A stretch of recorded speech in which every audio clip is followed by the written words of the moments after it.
पेड़ पौधे, पशु पक्षी, नदियाँ, पहाड़, ये सब अगर हमारे जीवन से लुप्त हो जाएं तो क्या हम एक दिन भी इस धरती पर काट पाएंगे? नहीं ना। लेकिन आजकल इस दौड़ भाग भरी जिंदगी में जब हम अपने घरों के एसी और कूलर वाले कमरों में बंद रहना पसंद करते हैं, ऐसे में प्रकृति की देखभाल और उसके संरक्षण के बारे में सोचता ही कौन है? हमारा ध्यान इसी बात की ओर ले जाने के लिए और दुनिया को अपनी प्राकृतिक सुंदरता को संजो के रखने के लिए हर साल 28 जुलाई को मनाया जाता है विश्व प्रकृति संरक्षण दिवस। ये दिन ना ही सिर्फ हमें याद दिलाता है कि हमारे लिए पेड़ पौधे, पशु पक्षी कितने आवश्यक हैं, बल्कि हमें अपनी प्राकृतिक सुंदरता को जीवित रखने के लिए भी ये दिवस हमें प्रेरणा देता है। पिछले कुछ सालों से हमने इस प्राकृतिक सुंदरता की कदर नहीं की, जिसके परिणाम स्वरूप आज हमारे जीवन से पेड़ पौधों के साथ साथ कुछ ऐसे पक्षी भी लुप्त होते जा रहे हैं जिनकी खूबसूरती एक समय में देखने लायक होती थी। हमने जंगल काट दिए, नदियों के किनारे गंदगी करना शुरू कर दिया और इन बेजुबान पंछियों का घर छीन लिया। नतीजा आज ये है कि ग्रामीण क्षेत्रों में भी गौरैया और मोर जैसे खूबसूरत पंछी अब कभी कभी ही देखने को मिलते हैं। हमने कुछ लोगों से बात की और उनसे लुप्त होते इन पक्षियों के बारे में जानना चाहा। तो आइए आपको भी बताते हैं कि लोगों का क्या कहना है हमारी इस धरोहर के बारे में। जंगल मंगल कट गए, इसके लिए भी लुप्त हो गए। मोर को जो कारण है को उसको वन कट गई है, सुबह रहती नहीं है। गांव घर में पेड़ों पे पूरा चहल, बगीचे में चहल, जहाँ जाओ तहाँ पक्षियों का चहल होता था। अच्छे से बारिश होती थी, मौसम अच्छा रहता था, पेड़ पौधे अच्छा रहते थे। पेड़ पौधे काटने की वजह से वो सब को छांव नहीं मिल रहा है, ऐसे सब गुजर जा रहे हैं। इन पक्षियों को गुम होने का बहुत बड़ा कारण है कि जंगलों में जाते वक्त मतलब पक्षियाँ चह चह करती तो अच्छा लगता था, अब तो कुछ नहीं, एकदम सुनसान रहता है। बहुत सारे पक्षियों को पिछले 15-20 सालों से नहीं देखते हैं। जैसे एक गलगलिया पक्षी हुआ करता था जो सवेरे सवेरे जानवरों के टिक्स वगैरह की सफाई करने के लिए झुंड के झुंड आते थे, वो कहीं नहीं दिखते हैं। गीध तो बहुत दिन से नहीं देखा, बाज भी नहीं देखे हैं। और इसके अलावा गौरैया चिड़िया भी यदा कदा दिखाई देती है, लेकिन जब से ये खपरेल वाले मकान ख़त्म हुए और पक्के मकान शुरू हुए तब से गौरैया चिड़िया भी नहीं रह गई है। कई रंगों के जो तोते आते थे वो भी नहीं। अब आम के सीज़न में भी 2, 4, 10 तोते दिखाई देते हैं, तो बहुत लॉस हुआ है। ये प्रकृति की पूरक हैं सब, अगर ये नहीं होंगे तो हम नहीं होंगे। तो मनुष्य तो इस धरती में सबसे बाद में आया ना। पहले पेड़ पौधे बने, पहले पानी स्थिर हुआ, पानी स्थिर होने के बाद ग्रीनरी आई, ग्रीनरी के बाद पशु पक्षी आए, फिर बाद में मनुष्य आया।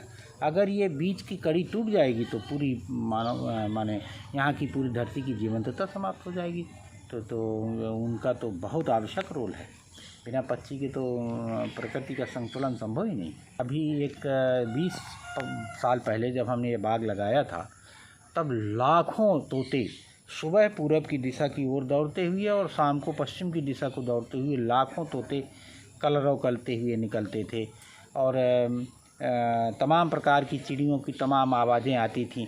अब बहुत इसका रेयर हो गया है, बहुत रेयर हो गया है। रहने के स्थान ही समाप्त हो गए हैं। वो रहें कहाँ? पूरे गांव में एक भी बरगद का पेड़ नहीं है, पीपर नहीं है, पाकल नहीं है, गूरल नहीं है, कैथा नहीं है, इमली नहीं है। और इन्हीं पेड़ों में चिड़ियाँ रहती हैं, वो जो गुलासी होती है उसको खाते हैं। अब कोई प्रथा ही नहीं है कि इन पेड़ों को कहीं पर लगाया जाए। तो जितने पुराने थे वो सब टूट रहे हैं, ख़त्म हो रहे हैं। सुंदरता में मोर थी, गौरैया थी, छोटी वाली चिड़ियाँ थी, ये लुप्त हो गई हैं। मोर है और गौरैया है, ये नहीं दिखते, कम मात्रा में दिखते। गिद्ध तो बिल्कुल भी नहीं दिखती। वन विभाग वो उत्तरदायी हो सकता है इसका, उन्हीं के एथराइज है। जैसे सुंदरता ये होती है कि वातावरण बढ़िया होता है, हमें ऑक्सीजन बढ़िया मिलती है पेड़ पौधे से, फिर पक्षियों से, जैसे कि चहचहाने से और घूमने फिरने से भी बढ़िया मुझे मिलता है। करे 25-30 वर्ष से बहुत कम दिख रहे हैं। करे किस तरह के पक्षियाँ गुम हो रही भैया? जैसे गिद्ध हुआ, चिल्होर हुआ, उनको ऑक्सीजन नहीं मिलता है। पेड़ पौधे इतना कट रहे हैं कि उनको जो मिलना चाहिए वो नहीं मिल पा रहा है। विश्व प्राकृतिक संरक्षण का दिवस का उद्देश्य ये है कि आज के दिन लोग चेतें और सोचें, पर्यावरण को संरक्षित रखने के लिए, सुरक्षित रखने के लिए अपने को तैयार रखें, क्योंकि पर्यावरण से ही हमें जीवन मिलता है।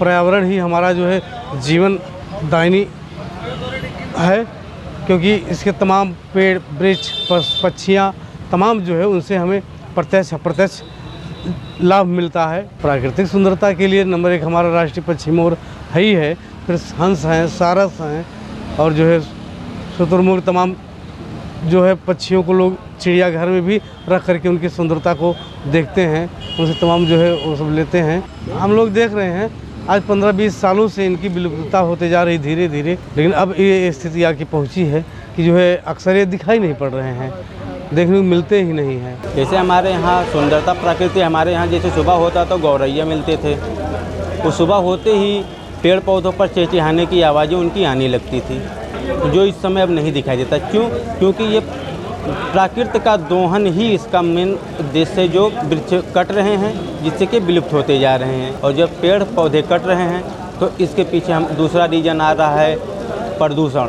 ये जो हमारे यहाँ गाड़ियाँ अधिक से अधिक मात्रा में चलें, जिनका फिटनेस नहीं हो रहा, मेंटेनेंस नहीं हो रहा, तो इनसे जो धुआं निकल रहा है इससे वायु प्रदूषण हो रहा है। हमारे यहाँ तो मुख्यतः इस समय हम लोग के प्रदेश में या देश में देखा जाए तो गिद्ध प्रजाति जो है वो एकदम विलुप्त हो गई है। वो इसका मुख्य कारण जो है, एक तो जो जानवरों में प्रतिबंधित इंजेक्शन का उपयोग किया जाता था दूध के लिए, तो जब जानवर मृत होते हैं तो उनके मृत मांस को जब खाते हैं जो है, उस इन्फेक्शन के कारण जो है वो गिद्धों की मौत सर्वाधिक गिद्धों की मौत इसी कारण से हुई है। और अब धीरे धीरे एक आशाजनक तरीके से गिद्धों की संख्या में भी इजाफा हो रहा है। विभाग की तरफ से बढ़ावा देने के लिए लोगों को जागरूक किया जा रहा है, जिसमें कि जो पशुपालक हैं उनको इस तरह के प्रतिबंधित इंजेक्शनों को उपयोग में न करने के लिए उनको मोटिवेट किया जा रहा है, ताकि इस तरह के प्रतिबंधक इंजेक्शनों को उपयोग में न लाए।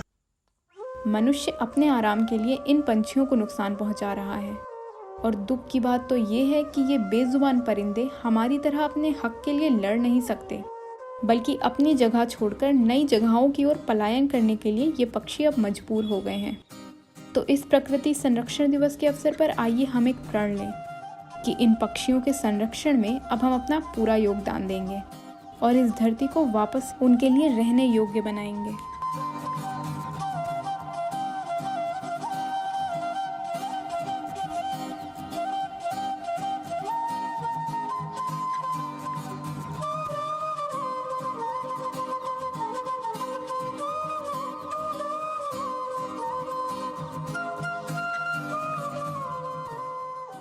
देश के एकमात्र नारीवादी ग्रामीण न्यूज चैनल को समर्थन करने के लिए हमारे YouTube चैनल को लाइक और सब्सक्राइब करें।